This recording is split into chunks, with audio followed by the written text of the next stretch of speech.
বিসমিল্লাহির রহমানির রহিম। Hello everyone, আসসালামু আলাইকুম। আপনারা সবাই কেমন আছেন? আলহামদুলিল্লাহ, আমি ভালো আছি। তো আমার ভিডিওটি যে যেখান থেকে দেখছেন তাদেরকে অসংখ্য ধন্যবাদ।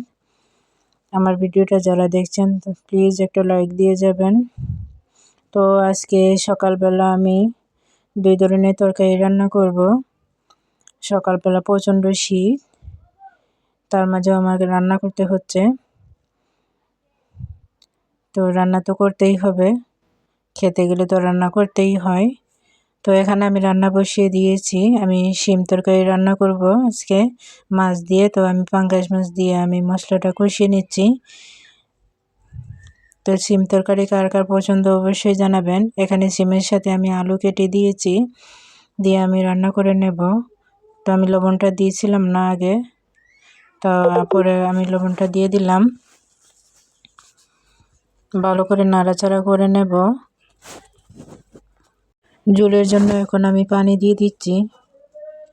আমি কিন্তু পানিটা সাথে সাথেই দিয়ে দেই, একসাথে নাড়াচাড়া করার পর দিয়ে দেই, তাতে একসাথে তরকারিটা হয়ে যায় সুন্দর মতন। পরবর্তীতে পানি দিলে সময়টাও বেশি লাগে, আর কীরকম জানি হয়ে যায় আমার কাছে লাগে, তাই আমি একসাথেই পানিটা দিই। তো আমার দেখেন তরকারিটা হয়ে গেছে।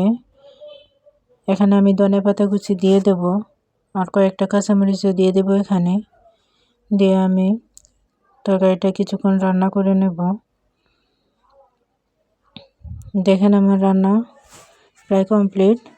অন্যদিকে আমি আরেকটা তরকারি রান্না করব। আজকে তরকারি যেটা রান্না করবে সেটা হচ্ছে মাছের ডিম। সেটা হচ্ছে পুঁটি মাছের ডিম। আপনারা কখনো খেয়েছেন কিনা বা দেখেছেন কিনা জানি না, তবে এটা পুঁটি মাছের ডিম আমাদের এখানে পাওয়া যায় শীতকালীন সময়ে। শীতকালে পুঁটি মাছগুলো এখানে শুটকি দেওয়া হয়, তো যারা এগুলা কাটেন তাদেরকে এগুলো দিয়ে দেওয়া হয় টাকার পরিবর্তে। তারা সেই ডিম বিক্রি করে টাকাটা নেয় আর কি, একবারই 50 টাকা করে। তো আমি একবারই কিনেছিলাম, কিনে ডিপে রেখেছিলাম আর কি, গতকালকের ছিল এটা। তো আমি ডিপ করার জন্য এরকম দেখাচ্ছে বরফের মতন। তারা ওইগুলো প্রসেস করে ভালো করে ধুয়েই আনে। দেখতে হয় লাল ধরনের দেখা যাচ্ছে, রান্নার পরে কালারটা চেঞ্জ হয়ে যাবে। তো আমি দেখেন এখানে সব ধরনের মশলা দিয়েছি। এখানে আমি পেঁয়াজ কষানোর পর আদা রসুন বাটা দিয়ে, জিরা দিয়ে, সবগুলো মশলা দিয়ে আমি কষিয়ে নিয়েছি ভালো করে। সব ধরনের মশলা দিতে হয়, দিলে ভালো লাগে। তো এখানে আমি 2টা টমেটো কুচিও দিয়ে দিলাম। দিয়ে এখন দেখেন আমি ডিমটা দিয়ে দেব। ডিমটা দেখার পর হয়তো অনেকের কীরকম লাগতে পারে, কিন্তু রান্না করার পরে মাশাআল্লাহ দেখতে অনেকটা সুন্দর হবে। আর রান্না করতে করতে কিন্তু কালারটা চেঞ্জ হয়ে যাবে। দেখেন ডিমটা দেওয়ার সাথে সাথে কিন্তু কালারটা চেঞ্জ হয়ে যাচ্ছে। আর 50 টাকায় এক বাটি কিন্তু ডিম খুবই ভালোই। এগুলো পুঁটি মাছের যে ডিম দেখেই হয়তো 50 টাকায় পাওয়া যাচ্ছে, অন্য কোনো মাছের ডিম হলে 50 টাকায় পাওয়া যেত না। তো আমাদের এখানে এই শীতকালীন সময়ে পাওয়া যায়। তো দেখেন আমি রান্না করে নিচ্ছি। এখানে কয়েকটা কাঁচামরিচ আমি দিয়ে দিলাম। আর অনবরত নাড়তে হবে, তা না হলে নিচে লেগে যায়। দেখেন আমি রান্না করে নিচ্ছি। তো আমার ভিডিওটা যারা সাবস্ক্রাইব করেননি প্লিজ একটা সাবস্ক্রাইব করে দিবেন। আর অলরেডি যারা সাবস্ক্রাইব করে দিয়েছেন তাদেরকে অসংখ্য ধন্যবাদ। তো এখানে আমি ধনেপাতা কুচি দিয়ে দিলাম,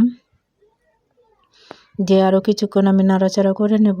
পানিটা একবারে শুকিয়ে যাওয়ার আগ পর্যন্ত আমি নাড়াচাড়া করে নেব। পানিটা একবারে শুকিয়ে গেলে আমি নামিয়ে নেব। তো দেখেন আমি ভালো মতো নাড়াচাড়া করে নিচ্ছি। আমার এখানে হয়ে গেছে। তো আমি একটা বাটিতে উঠিয়ে দেখিয়ে দেব। দেখেন মাশাআল্লাহ দেখতে অনেকটা সুন্দর হয়েছে।